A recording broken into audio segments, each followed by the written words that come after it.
That's Thank you. And we have one person join us. Wei, do you want to introduce yourself real quick? Hi, we want application architect. Awesome. Yeah. And you're with Washington, right? Yeah, Washington DC, same agency. Thank you so much. Okay, Jenny and Shannon, take it away. So one of the things that I wanted to kind of start with was where we started and then where we're at now. So we had brought in a contractor here a few years ago to start converting these pages into HTML5. And during that time, it was a manual process, wasn't leveraging, I mean, AI wasn't what it is today. And during that manual process, there was a focus on making the screens resizable, right? So if you drag and make them larger and smaller, so that focusing in on that, what seems like a fairly basic functionality, significantly increased time to the project.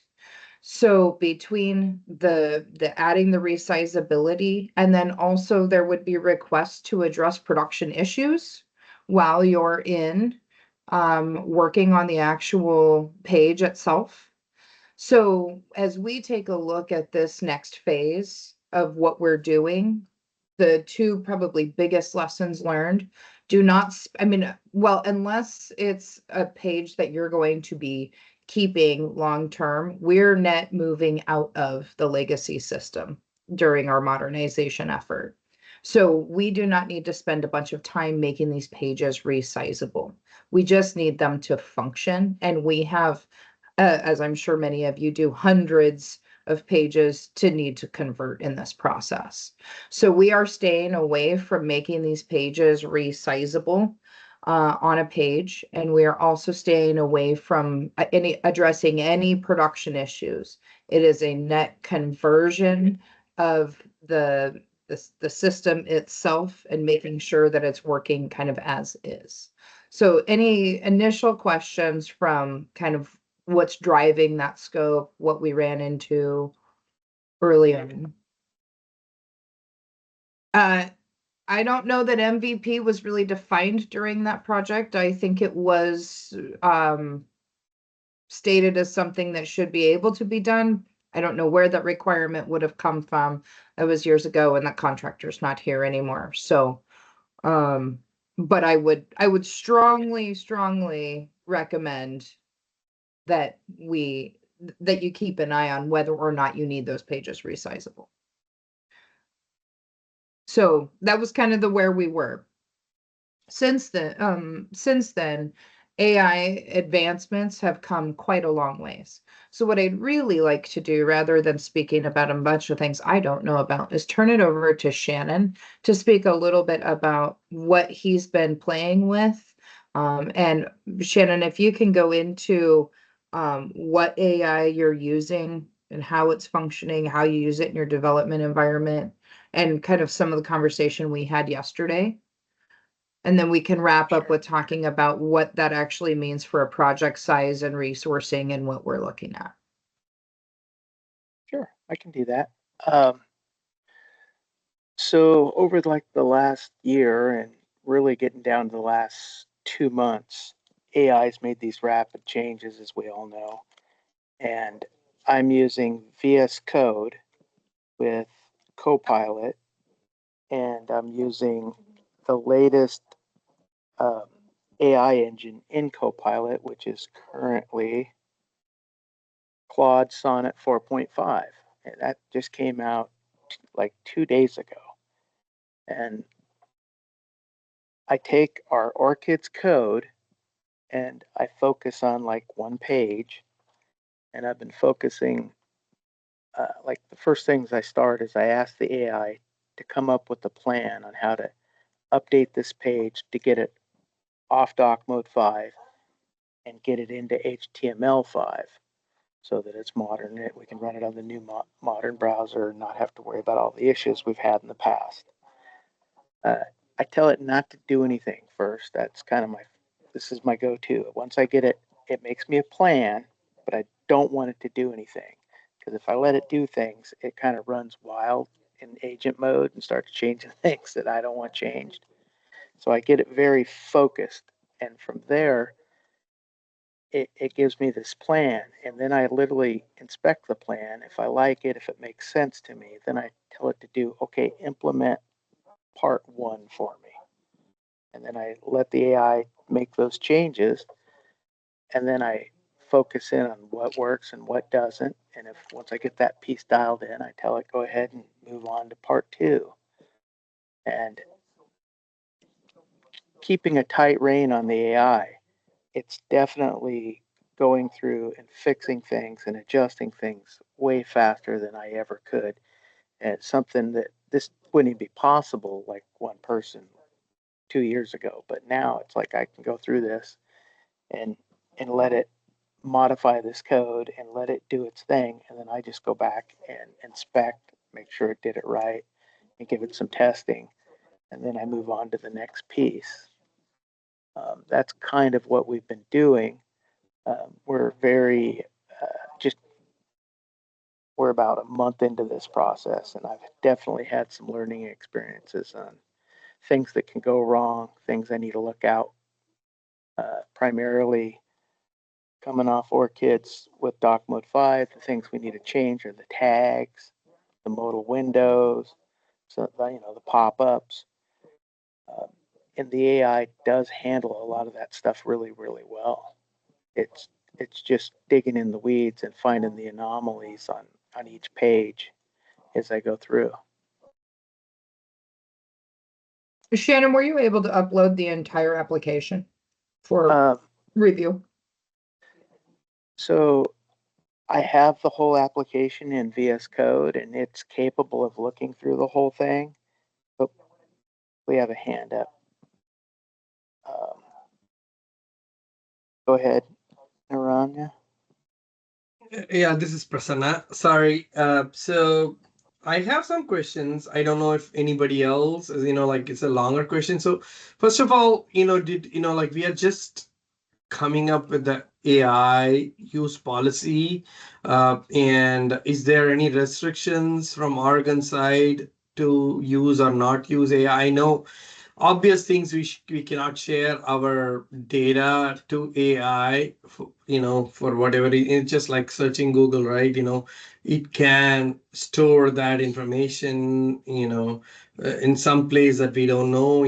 There are restrictive data use policy data governance policies that we need to follow since we use with children data.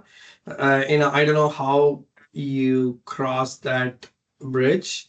That's my first question. The second question is, when you do you have, there's one thing to convert the HTML, the front end HTML code or JavaScript code to be IE compatible. There are also controls such as ActiveX, because in Washington we use Word documents, for example. We pull it up on the site using ActiveX, and we can't use it in like IE, the old IE mode, right? Edge IE mode. So if we need to get out of ActiveX and then we need to redesign the page completely, to make sure, we need to come up with some other technology to, have them upload the documents, a completed document into our purview. So, we can just, because this is just a business use case, right? They need to be able to work on Word documents, for that they were using ActiveX. These are the two questions. We have ActiveX also, and we are going to get rid of it, strip it out of there. We've also implemented SSRS, and we've implemented iText, and we've implemented Laserfish. So we have multiple routes for forms. And the AI is going to help us remove that ActiveX. So we're familiar with ActiveX, and it definitely has to go. To speak, sorry, go for Shannon. I just want to answer his first question real quick. And for the first question, we do have some restrictions. Our AI is set up so that we're not sharing our AI, our content out into the rest of the world. It's localized. So anything I search and put in my AI, it stays with us. And I do not put Yes. any PII. I only send like our code, things like that. There's no PII going out there. I try not to get, I make sure I don't have anything that has a person's name or an ID that could map back to something before I drop it in there and let it look. And we have Copilot set up within our own tenant.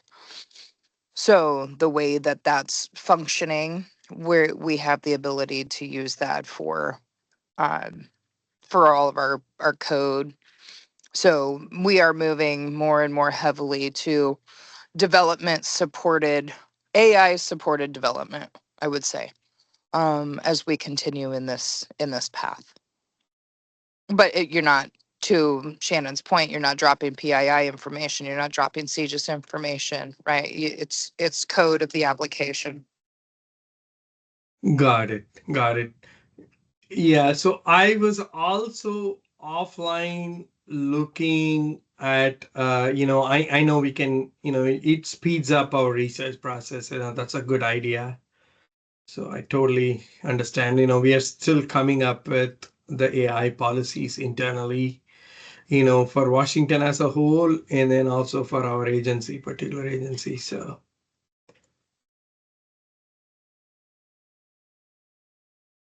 And while there's a policy that's coming out, my question is, are you being restricted from developing code with AI?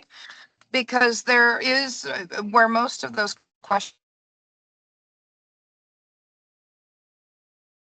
Oh, this is Chris. Thanks. I just had a quick question. Did you mention SaaS and Laserfish? Is that what you said? Yes, yes. sorry. Okay, that was the technology. I just wanted to clarify that one. Thank you.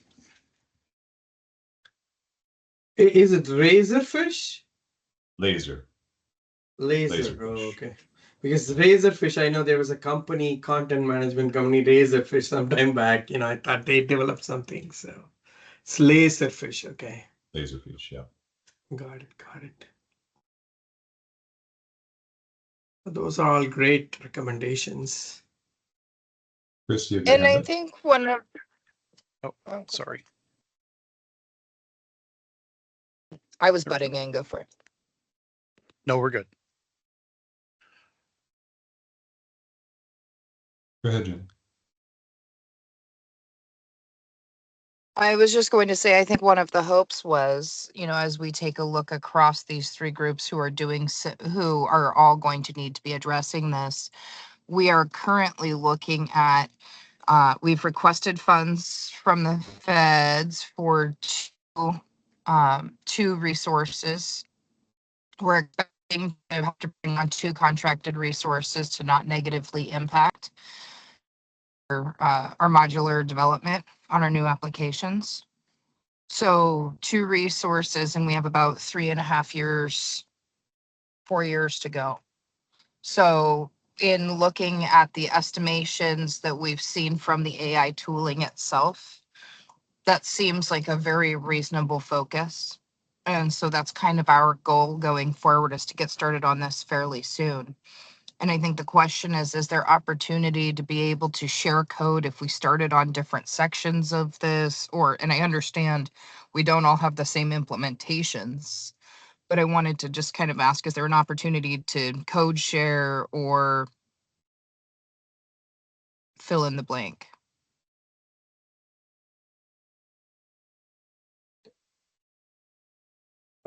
Yeah, definitely. But we are just now embarking on this. We started with some POC approach, but the resource, if I'm not mistaken, it's the same resource that worked on your side too, Oregon side. Maybe Gabe. I don't want to name names, but we also have similar contracting resource.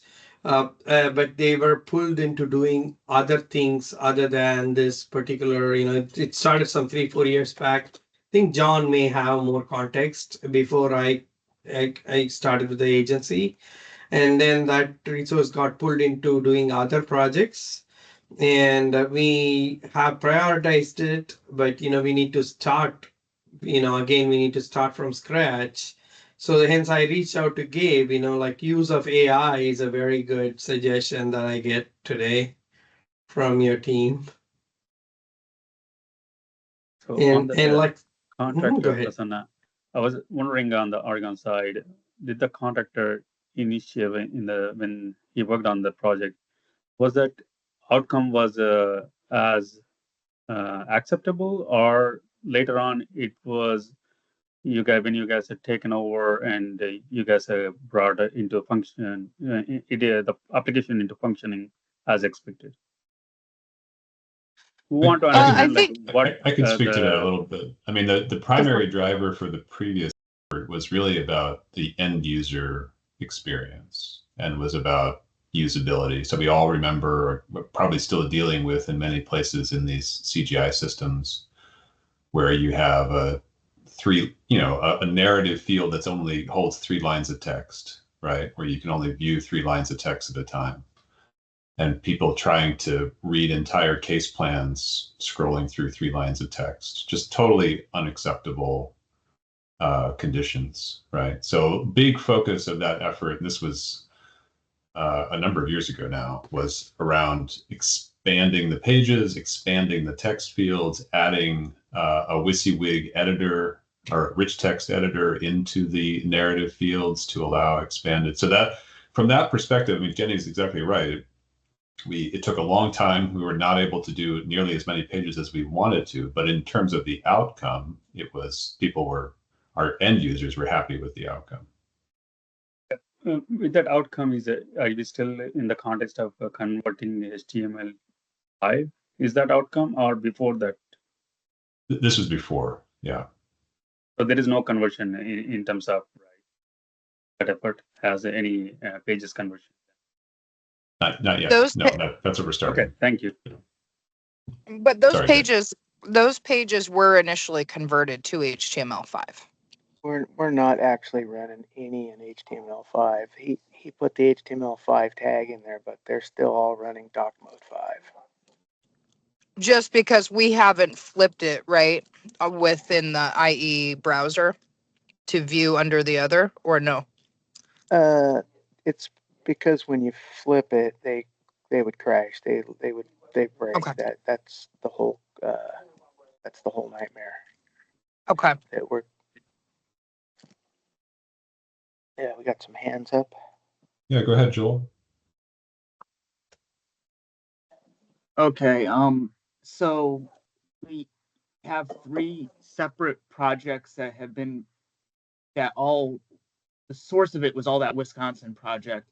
So we've been kind of, developing these apps independently. So there's going to be differences between each of the applications we're maintaining. My question is maybe it would make sense to backtrack and go and say, okay, we're all using Internet Explorer in some way, or Internet Explorer mode and Edge. What is, like, at a high level, each of our solutions in terms of like how we're approaching to get off of Internet Explorer mode before the end of life? Because we maybe sidetracked into AI a little bit, which is a good conversation, but it could go a while. So I guess would it make sense to have each team talk about, okay, here's where we're at. This is the direction, like our plan in terms of how we're going to solve this problem. And that's probably going to look different for each team. And then we can kind of cross-reference that. Would that be a good way to kind of steer it back? Sure, sounds great. Do you want to start, Joel? Oh, wait, John has his hand up. Before we do that, why don't we go to John? Thank you. Have you guys upgraded your application framework? Is it still Apache Struts version 1 together with the original JSP? We're still at 1.2. Yes, and Alaska is too. Alaska is too. Okay. Alaska is the same. Alaska is on the same framework, not Struts version 2. Okay, 1.2. Okay. Thank you. Yeah, Edge doesn't care about struts, so it's not a big issue. All right. So there was a suggestion that each state sort of talk about their strategy to approach this problem. Joel, do you want to start from Alaska's perspective? I could. Chris can probably help me because he did the heavy lifting on our solution. Sure. But from my understanding is we're going to host 2 applications with one with a separate web context, so it's not going to get pulled into the site list for Internet Explorer compatibility mode. So, and we're going to have a Java service on the back end that's going to create a token to basically track the session from one app into the next app. So we're going to host 2 of the same application on the same server and with 2 separate web contexts. So the URL is different. And we're going to, the approach is we've already converted all our pages to HTML5. So, but we still are using the show modal dialog component for IE, and we have to go and remove those. We have to convert those into HTML5 dialogues. So right now we're working on planning the conversion of all the pages that have those show modal dialogues on them still. And when we convert those pages, we'll be able to then open them in Edge with the new web context. But I think I missed a part there where it's like we have to start from the desktop. So we have to convert all of the stuff from the desktop before we then and create the Java service that's going to create the token, which we're going to use to track the session when we go from one app into the next app. Is that about right, Chris? I don't know if we just started talking about that kind of recently. No, yeah, you're good. There's a couple things I would just add. We did use iText also to remove our dependency on ActiveX. Yeah, and then that gave us that removed our need for frames, and so the new app that's running on Chrome is not using any frames in the background, no iframes. And we're using a plugin on the JavaScript side for producing the HTML5 dialog. So when we had converted everything over initially to HTML5, that was many years ago. That took a couple years, and that was also to improve the user experience. And that's where we were able to use expandable text area fields, and expand our screens to make them larger, more white space, they called it. And but after HTML, quick question. Yes. On the token management and the secondary application, as there's the ability to list page by page what could be displayed in what mode, is there a reason why you went with a kind of a secondary conversion application and a token management across, rather than just telling the page to open? Was there a benefit gain? We're very early in the architecture of the design, and at this point we're getting a really good idea of what it's going to take. Since there were just show modal dialogues, it was a matter of going through some of these pages and rewriting the master JavaScript so that it can handle all the messaging going back and forth without iframes. And that's been proven. So we've gone through the desktop and the create work pages and things like that. So now it's working on individual pages to get to pull in all of those pop-ups into the main page without any iframes or HTML4.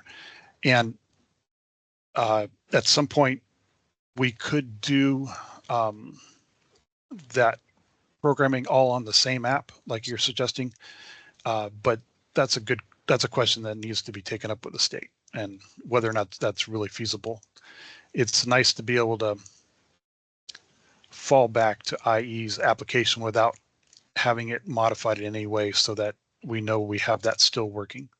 It's a nice feeling, but whether it's efficient or not, I don't know. Because I know Shannon's had some experience, I believe, with pages in, with having pages individually open, maybe not, but Yeah, no, Yeah. it all makes sense what he's explaining. yeah. And what I will say too is that on the Alaska side, we are using the enterprise-based list for compatibility mode that's not managed by us, that's managed by our network services group, who's pretty resource strapped. So to have them manage page by page access to compatibility mode is not possible for us. We have the same issue. Gotcha.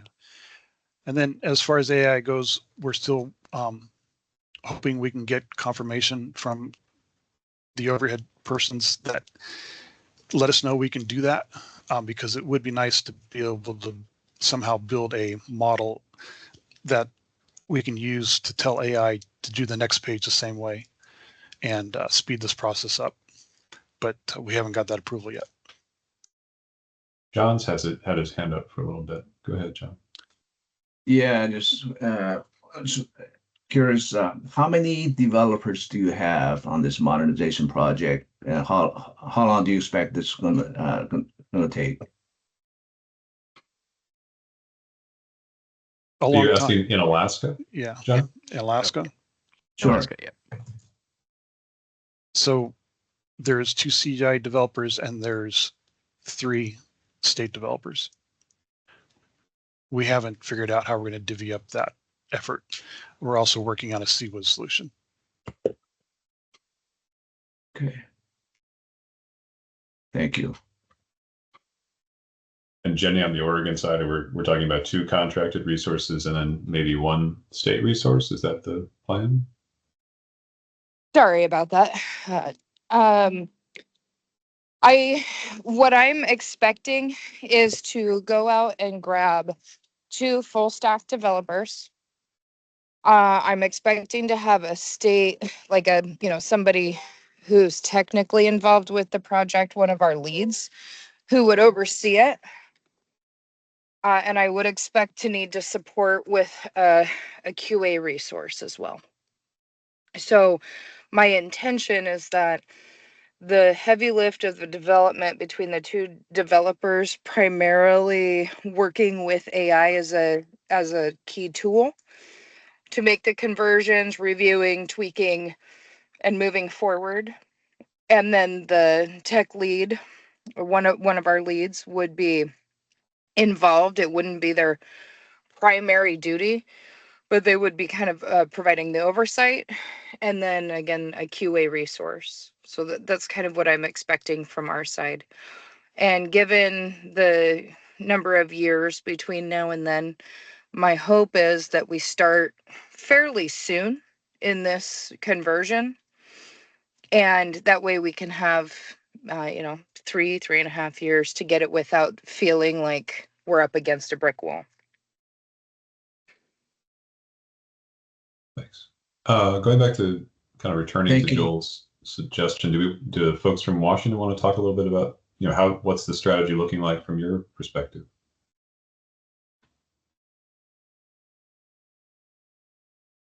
Sure. The strategy is to, we obviously we are going to a newer system with CCWIS that's going to happen in 4 years.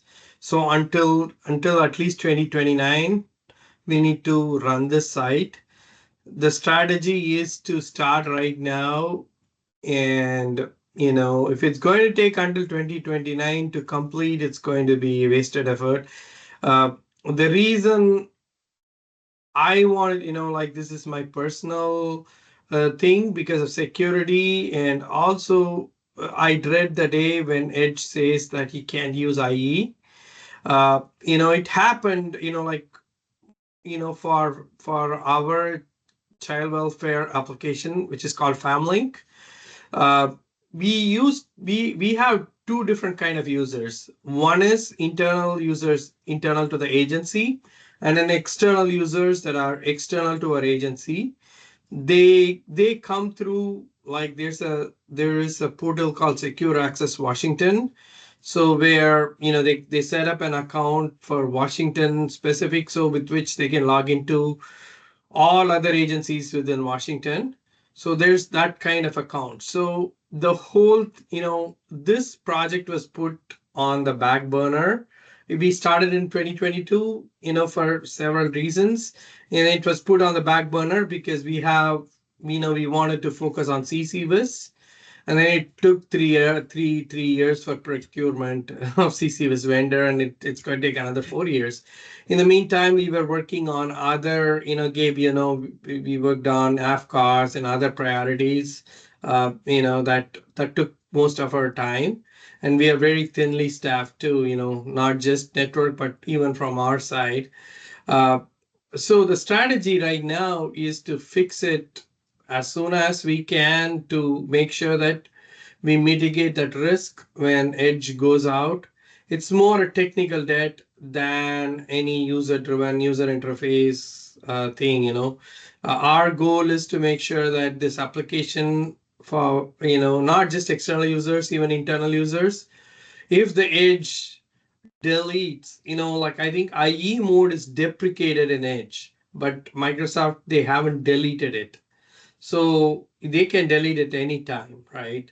So that's just my, from a, if I wear my technical hat, I see that it's going to happen soon, and then we will be left to scramble big time, right? So that's something that I want to start right now and probably fix it as soon as possible.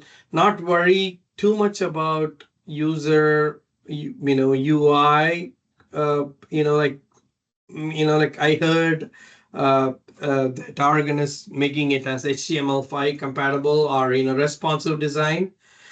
So for us, it's not about responsive design or anything, even resizing. It doesn't It's just matter. function.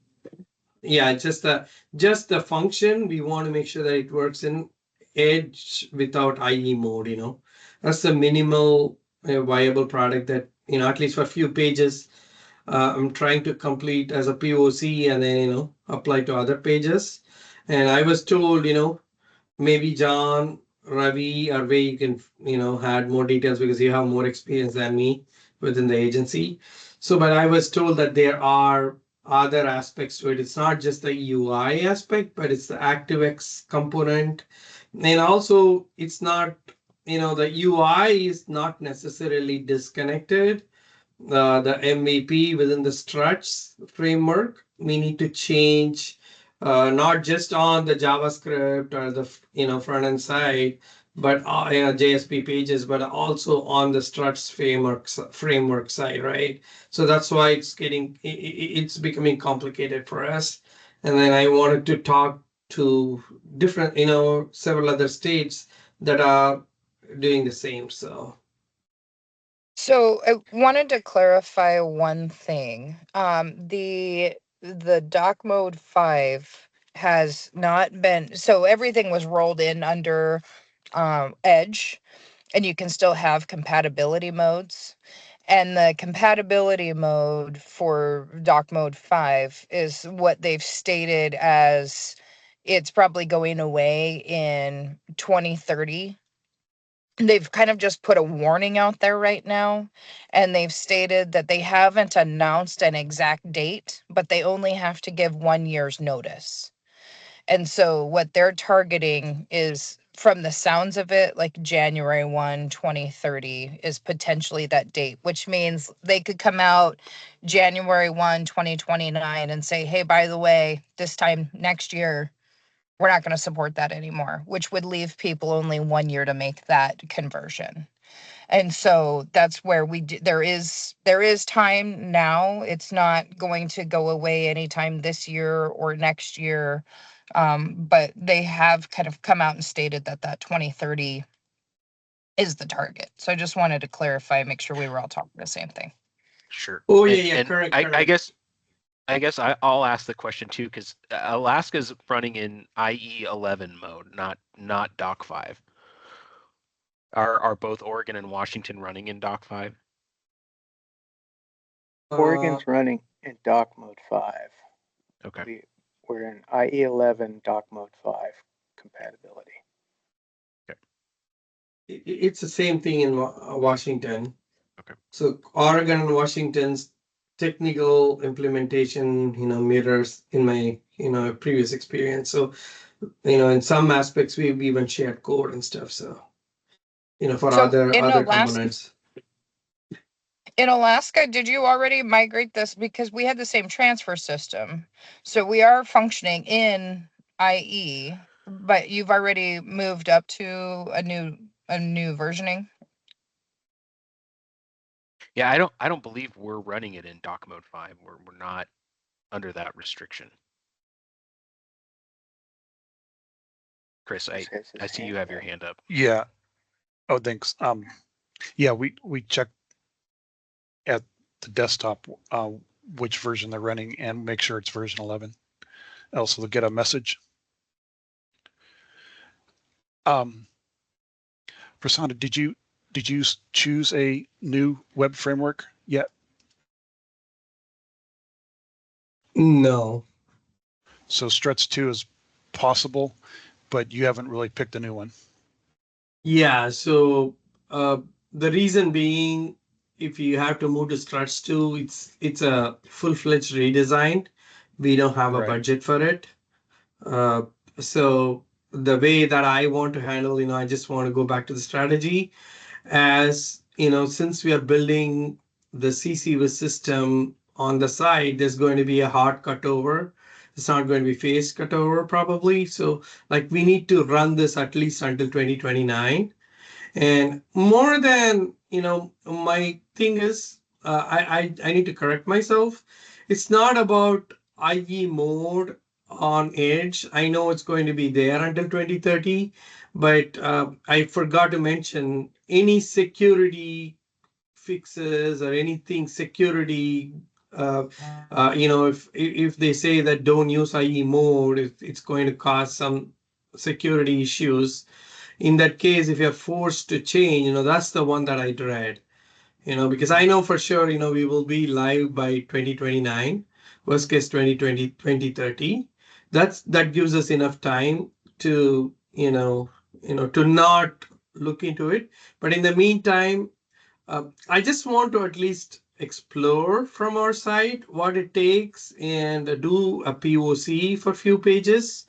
And then like keep applying it, once, because this Famlink is going to become like more like a read only or something like that, right? At some point, since we're building a new CCUS system. So I want to make sure that we keep it up with the latest. So that is the approach we are taking. Yeah, and I think on our side, we were doing a little bit of a proof of concept as we have a request in right now for upgrading one of our pages.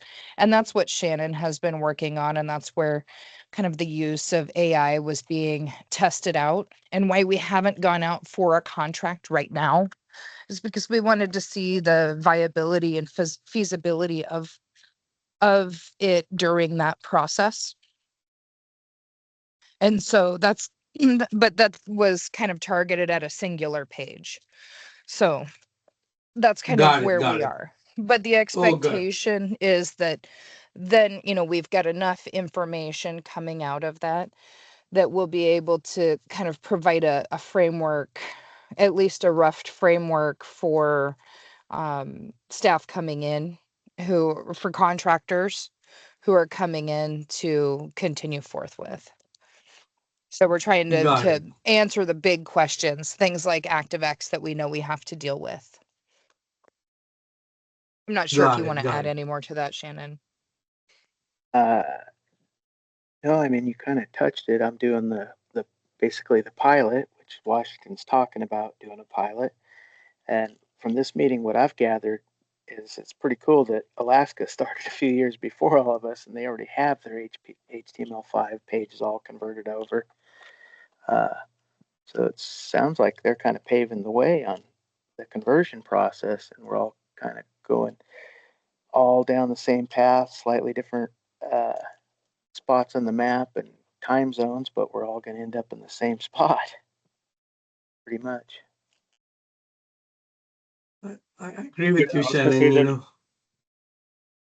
Go ahead. Go ahead, Ravi. No, but the Alaska, I believe you guys mentioned like you are using a plugin to convert pages into HTML5 dialogues. Is that true? That, yeah, I forget what they call it, but it's the JavaScript thing where you can make IE use an HTML5 feature, and that is, we're using jQuery whenever possible, and so that helps a lot. And then we're using oof, I have to look. It's just a plugin. I can't remember. It's been a while since we put it in.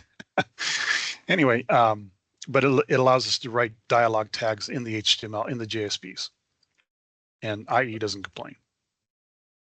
Was that like your focus is now just the plugin, but you ever need to touch the pages? As far the as the frame. developer's concerned, they just see a dialog tag, or they see, whatever JavaScript I've written for them to open up a dialog tag. We've done the custom tags for like approvals and things like that are common dialogues to make it easier for the developers.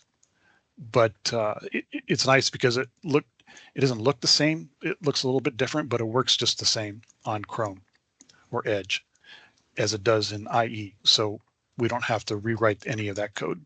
So it's something you can implement now in IE and know that it's going to function in Chrome. Did you use, is it HTML5 Shiv or like it's polyfill?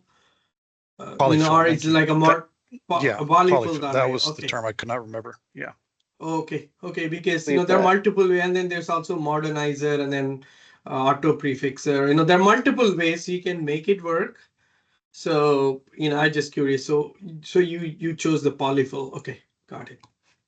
And we've used some polyfills as a shim. We've tested that out too. Is that the plugin also overcome the OCX ActiveX issue? That was so. A lot of effort went into converting our app to HTML5. That was, a large team, lots of years, a couple years, and it seemed like lots of years.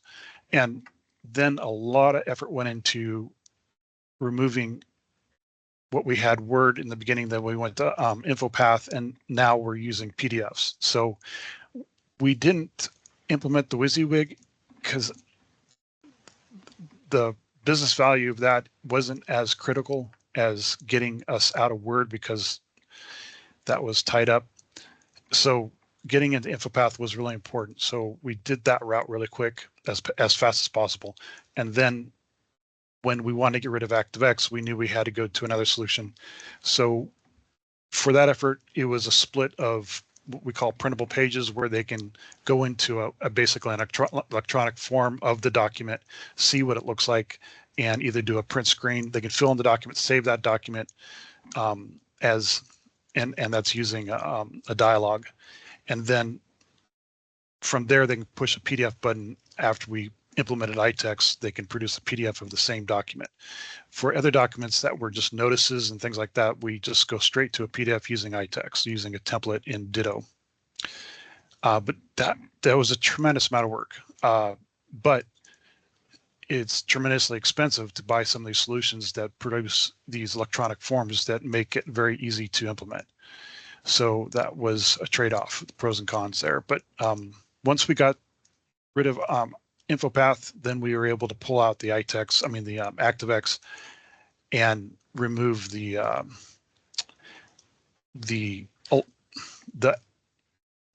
HTML4 iframes that are sitting in the background managing all the communication going back and forth with with ActiveX. And that was a big step. You were speaking about moving from ActiveX to iText, and we also have iText. And did you say that you're using a template out of Ditto for that? Yes, Ditto is iText's template license, and it allows the developers to frame up a template with that works as a PDF form. Thank you. We needed to use Ditto because the regular version of iText didn't support dynamic tables. So, and the iText Ditto comes with an editor that's really easy to use, and you can really create templates pretty quickly with it. So I'm pretty happy with the iText Ditto solution. I think it's something different now. It's Aspire. They sold off a couple of years ago. Yeah, we actually looked at that not too long ago. But it was off with a different company, and it seemed like it was a report designer for like a different product. So we were a little unclear coming out of that if that was really for iText or what exactly happened with that.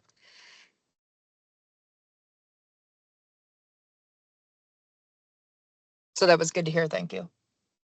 So we just have a few minutes left. Is there anything else we want to touch base on, or has this conversation been helpful for the folks? I know Prasanna, you were the one that kind of reached out to me originally, so I want to make sure that you're getting what you needed. I don't know if Alaska Yes. So Yes. Alaska, I mean, apparently both Oregon and Alaska are ahead of where we are today. So this is definitely helpful with Oregon. What I understand is, you're using AI to at least do like a POC and take some pages experimenting with that, and then coming up with an approach so you can apply to all other pages. And Alaska has already done with polyfill and other things. So it'll be, I really appreciate if Alaska can share that as a follow-up to this email on how they did it from like a high level. If you have some kind of project history or any documentation, so that'll give us a way. Because we discussed so many technologies now, half of it I don't remember. So, I definitely request if anybody from Alaska can share that to this broader email chain, I'd appreciate it.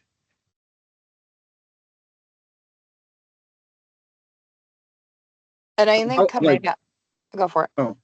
So I think code sharing would be pretty useful, and it's like I've heard that we can do that between different states, but how? And is there a way that we could, share a code like our project repositories? Like you wouldn't want to probably do it through GitHub, but is there another way of doing that? Like I've heard that there is some type of there is a way to do that, but I haven't seen it. So when we shared code with South Carolina a couple of years ago, and I think what they did was a Dropbox function where they populated, and then we went in and downloaded the files from their Dropbox. Okay. Something like that. Yeah, I wish it was a little more more standardized. Yeah, I believe isn't that, John? We used the same Dropbox from Oregon previously to share the code. I don't remember exactly. I think we used put the code in the we use Dropbox drive. I think we delivered manually. No, for Mavi, John, we use Dropbox. I remember. Exactly. Yep. No, I'm talking about how we deliver the code, source code, the family source code to Oregon back in 2015, I believe. You mean like you drove it down here? I think someone came and picked it up. I don't remember it exactly. If you guys need Alaska anything might have a little delivered to more Alaska, I'm willing to drive. Yeah, Oregon. I mean, I know that the CWIS repositories for modules, but like worst case scenario, is there a possibility to share it out of that? You're talking about CSWAP, right? CSWAP, Yeah. That's what I was wondering, is if there was a reason not to use CSWAP. Yep. Yeah, We we did, I could. mean, Dropbox, I suppose, would be a possibility, except we would probably have to jump through about 20 different hoops to get approval to Right. use it on our state Yeah. side. Right. And then there's like one gatekeeper for the whole thing, and you got to hunt that person down. And I mean, Right. sometimes that can, and then you have to get permissions adjusted so that other people can pull it out. There was a request in the chat for some technical details, Shannon, on the approach that you're pursuing with AI. Do you think that you'd be able to share some information? Sure.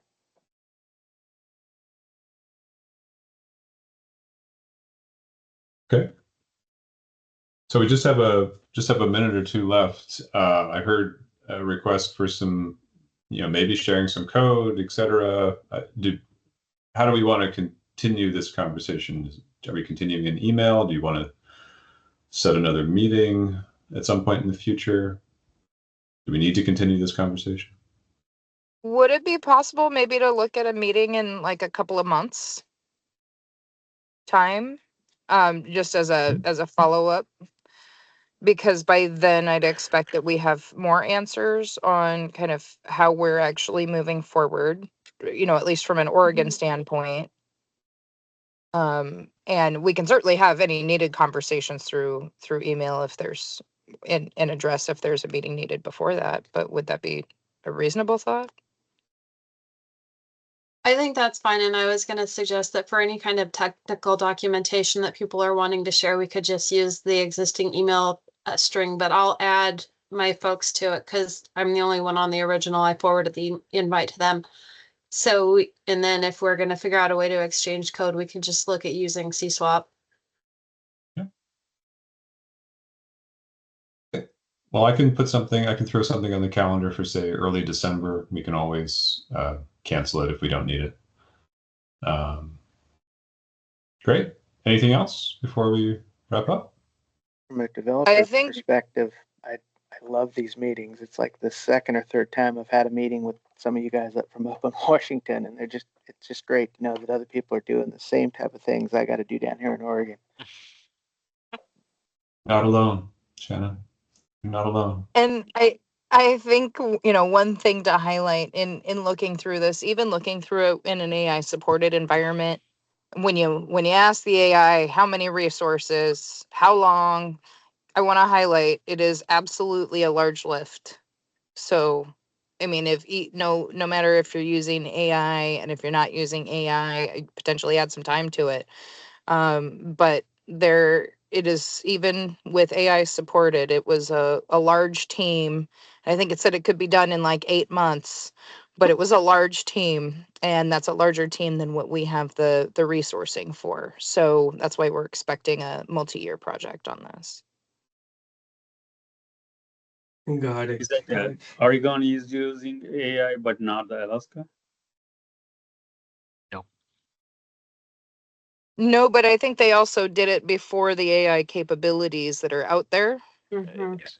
So, I mean, like Shannon just mentioned, the functionality that he's using was just released like 3 or 4 days ago or something. It was very, very short in terms of what we have now available to us. And so I think it's just looking at timing of when those lifts were done potentially, and as to whether or not that was really considered for their transition. But I don't know, not to speak for Alaska. Well, and we do have access to Copilot now in our tenant. I don't remember how long ago we got it. It's been a few months. And I am a very big proponent of using AI, and I use Copilot pretty much daily at this point. So I've been trying to pass that messaging on, that use it liberally, but with caution. So I'm very excited about some of the AI tools that are available to us, and I definitely would encourage the use of it moving forward. But we are limited to Copilot, even though I know there's a whole bunch of other options out there. And we don't have access to the integrations for the coding specific stuff. That's just the Office 365 version of Copilot. Oh, you don't have Copilot built in. What do we have Copilot built into, Shannon? I think he mentioned VS Code. Yeah. Yeah. So VS Code probably has an extension that Shannon is using. If we load, I successfully loaded the entire family code in Visual Studio. If you can share the extension that you're using, Shannon, for Copilot integration, because the one that I see for Copilot integrates with GitHub.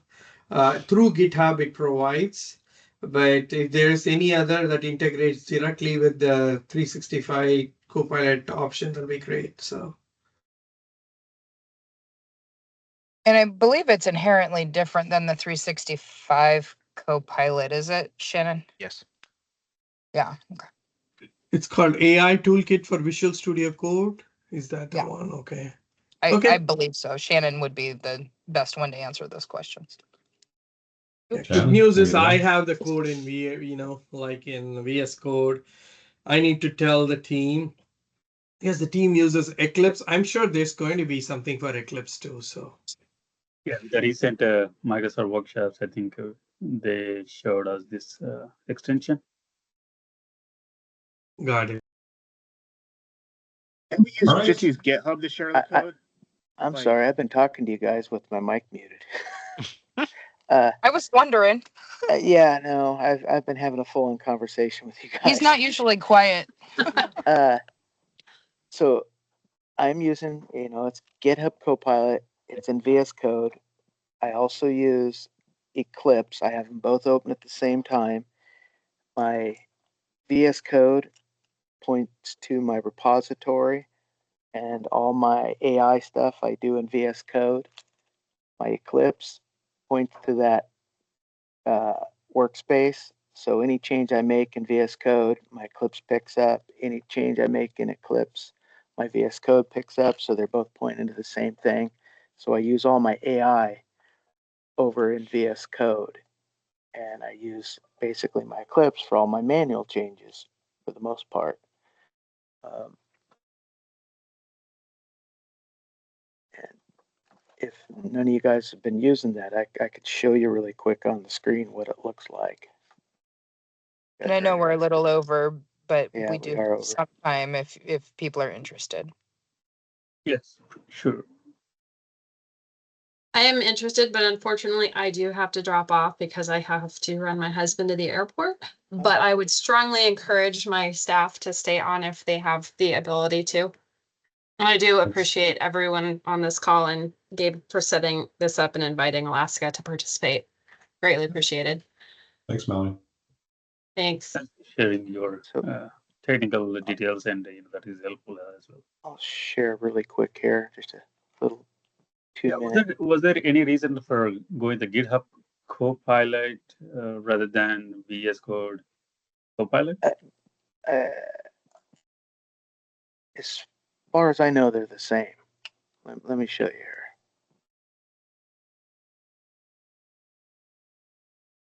Let me know when you can see my screen here. Yeah. Yeah. Got it. I was able to add it to my Visual Studio right now, VS Code right now. Sorry. Yeah. So Thank you for guiding. Okay. Lost it. So here's what I've been doing. It's like, I put in my my prompts, and in this case, I was working on HTML5 tags, and I told it to go ahead, and it's going through and it's making the changes for me, and it updates the stuff, and then I go and test it out, and then I'm comparing. In this case, I compared my HTML that's generated in doc mode 5 versus my HTML that was generated in HTML5, and I'm basically asking it so that, because I'm getting an error, I have a null value, and I had it, go through it, tell me what's going on, and I've been doing this just over and over and tracking down one bug after another and getting it just moved over. I know that you're leveraging the AI, but are you the only one person who is doing this? Like what's your plan on this brings when you are doing this is the whole framework testing needs to undergo, right?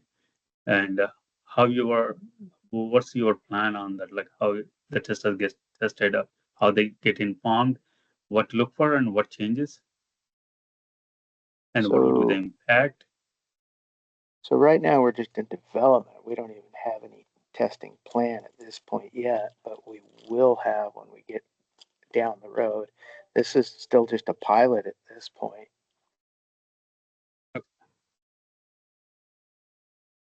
And another thing on these prompts, I can't seem to find my. And while he's looking for that, the background is that there was a request to be able to leverage some of the Telerik functionality that was available for some AI functionality on our notes page. So what was needed was to convert the notes page so that we could upgrade the piece of the application that was managing that so that we could leverage newer functionality. And so this one page needed to be out of doc mode 5 to provide that to end users. And so that's where this kind of proof of concept came in. So down here on the, and I don't know how familiar you guys are with Copilot, but down here's all the different AIs that we have linked to our Copilot. And this here's the newest one, and it has the most power as far as I know. And I'm also using the agent mode, and I don't know if you guys are familiar with that, but agent mode allows it to make iterative passes, and it just keeps going and working on the change or working on whatever the prompt you told it to do. And then by using the open source AIs, you're not limited to how much you can do. How does it deal with the show modal dialogues, the look and feel of the page? Does it adjust those as well? Let me just type a prompt because I did the show modal dialogue stuff in a different test. And I'll just say, because the look and feel of the show modal dialogues always seem to be more confined.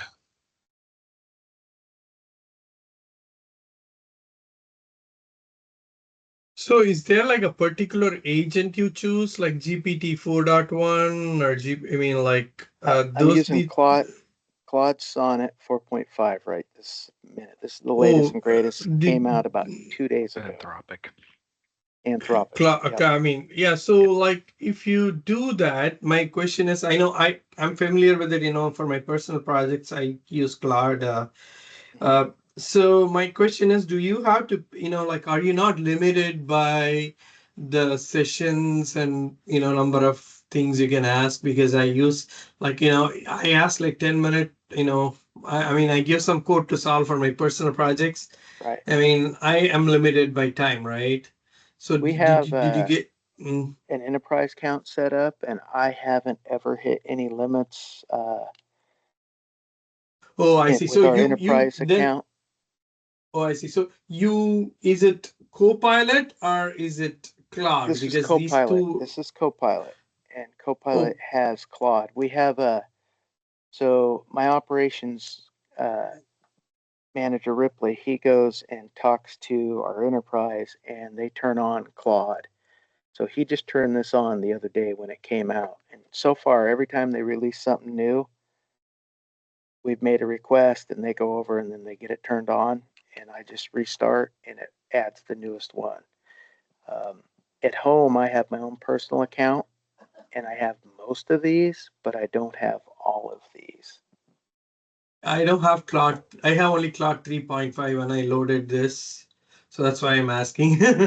No worries, you know, we'll figure it out. You know, I don't think, I don't know if we have that far-reaching license within Washington. I mean, I know we have Copilot turned on Office 365 tenant, but I don't know about what kind of features it has. So that's why I was curious. Thanks. And from what I was understanding from Shannon, it sounds like when a new one comes out, that if you have the licensing, it is available. It just needs to be manually added by the administrator of the application. I see.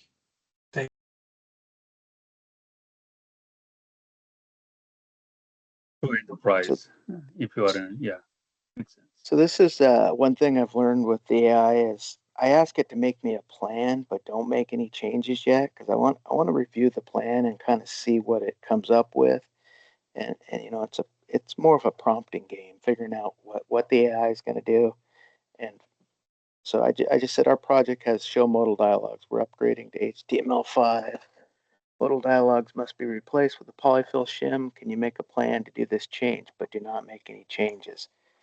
And I also want to have it look at my whole code base. And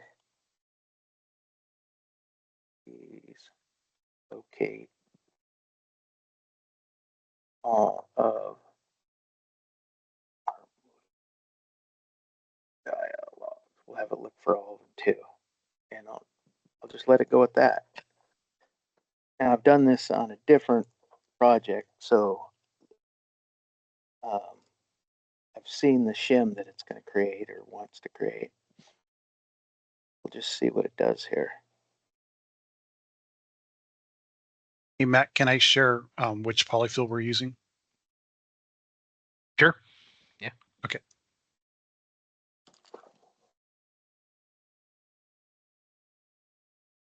And while it's going through and thinking, one of the things that Shannon had highlighted was he'd kick off a job and go home for the evening and then come back and then come back and review. Go speak to that, Shannon.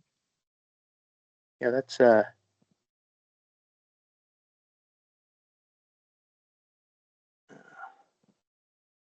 well, we got blocked on that one. Let's try it again.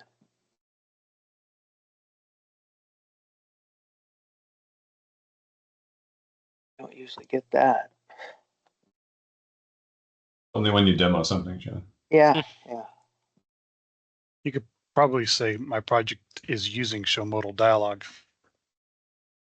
Yeah, it definitely would help if I worded it a little better. Current code base. Well, that is not the demo I was expecting. You know what? I'm going to pick a different one just to make it try Could you something. piece it out and just have it look for show modals to see if because maybe you made it plural. You said show modal dialogues. Maybe it's not doing like a match on that. So if you like pieced it out, maybe is using.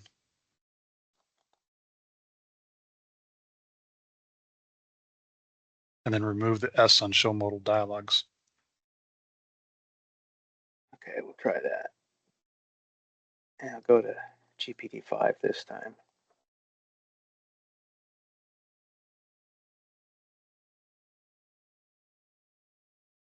Yeah, there are thousands of show modal dialogues. Yeah, there's a bunch. AI will be a great help.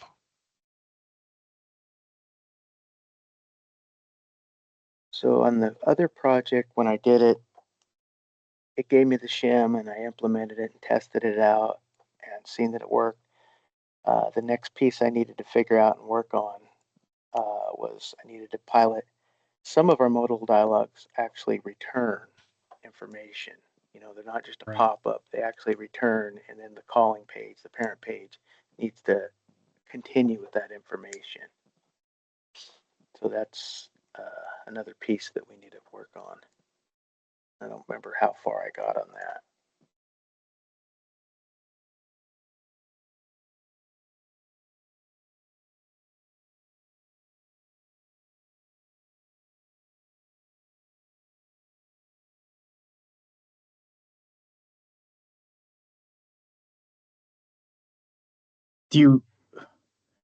it would be good to get like a reference, like if I were to do this myself versus like AI, because I think one of the risks of AI is you think you're being more efficient, but you're actually going back and having to edit and review the code more.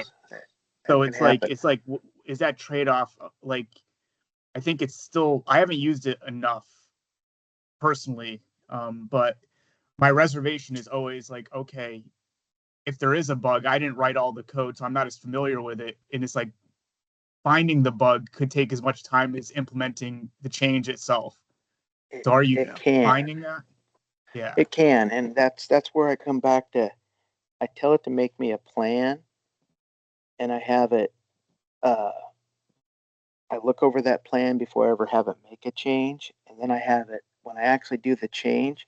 I tell it to only do like step 1 of that plan, because what it gave me here, it's not very good. I don't really like what it's gave us.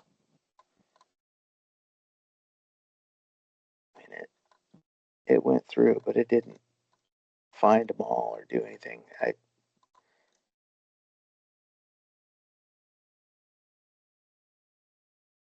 go back to Claude now that it's talked.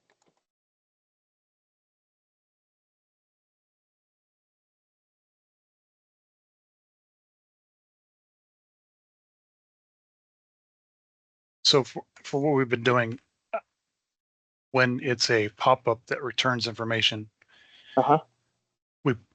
we pull that view of the pop-up of the form into the main page as a embedded object aggregate, and then if it's an inline type modal where it's just grabbing like kids' names or something like that, picking kids, then it's pretty simple. We just need a simple single view, and it can all be represented on the same page as a single view.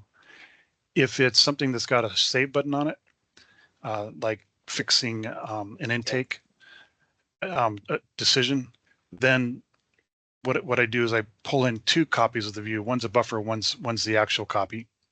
And so that way the worker can cancel or save that value. And when they save the value, it takes the buffer values and puts it into the real values. And it's just a way of managing when they go back and forth between the main page and the pop-up when it's got a save button on it. And that's really what we're doing, is pulling that in. But the JavaScript is difficult because there is no way to halt JavaScript and wait for it. There is no synchronous code, so everything's asynchronous. So once you show the modal dialog, it comes back and returns and continues down that function.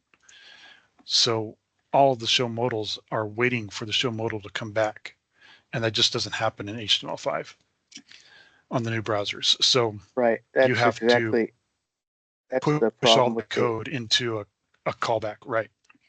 And so that's so far it's been a manual process of converting that JavaScript code, and that's really where a lot of the effort is.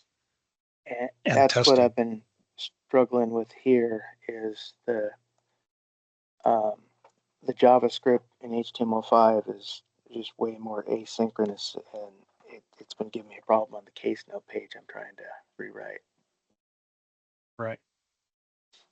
And then the code in the background, when you push the save button, is checking to see if the worker's still got a session and all that stuff, and that's using iframes. And so you've got a code for all of that, getting all of those iframes onto the main page.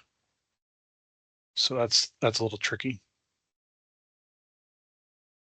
We've some of our CWIS stuff, we have a lot of back and forth where the new modern application opens up, like let's say it opens up a case note for more kids, or it opens up an assessment for more kids, and there's a lot of back and forth, and that's the DocMode 5 interferes a lot with our CWIS stuff's running, HTML5 on Edge, and then the ORCIDS is trying to open up in DocMode 5 and keeping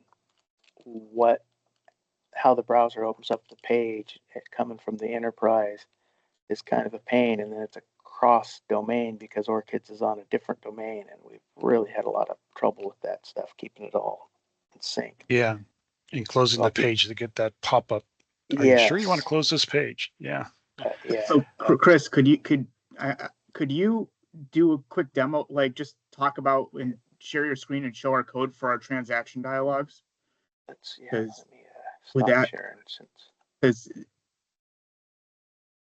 That's up That's to the how you- group. Yeah, if we I don't know. want to continue down. And if Matt lets me do that. No, that's fine. Okay. I don't know if how people are on time. I don't know if it would be beneficial to do a more technical, like a standalone technical meeting. Yeah. Yeah, that's what I was just thinking. I think I was able to, thank you, Shannon. I was able to at least set up the AI agent in my VS Code, and then I am just asking the same question, not the exact same question, but different question at Workspace, because I've done it in my in my home computer for other projects. Right. So hopefully, hopefully we can discuss that offline. If like Gabe, if you want to take lead in setting up a follow-up meeting, just focus on technical stuff, or I can also set it up. It doesn't matter. And I know you're going to set up something in December to revisit where we are. But in the meantime, we can just have like maybe if this time works next Friday, we can come back, with like technical specific questions amongst each other. And then, I'd like to see, what, from the technical side, how it is implemented at least. So, and it's very, very valuable. I really appreciate everybody from Oregon and Alaska, especially you, Gabe. You're the one, who started this, right? I really appreciate it. But we can probably meet next Friday, because I think our attention span will decrease, at least for me. Yeah, this Friday. Yeah. Sure, I'm happy to set up a meeting next week and then another one in December. That's fine. Yeah, that'll be great. Yeah, we can just focus just on technical aspect, where I think is it Chris from Alaska and Shannon from Oregon can show more a elaborate demo on what they have. And we can go from there, because Washington, we haven't done anything. I mean, we started with something. I can ask the contractor, he's still working with us, is focused on other projects. And then, yeah, thank you so much. Appreciate it. All right, sounds good. We'll wrap it up there, and I'll get something set up. All right. Thanks, everyone. Thanks, everyone. Bye. Thank you, everyone. Thanks, all. Bye. Thank you, everybody. Bye. Bye.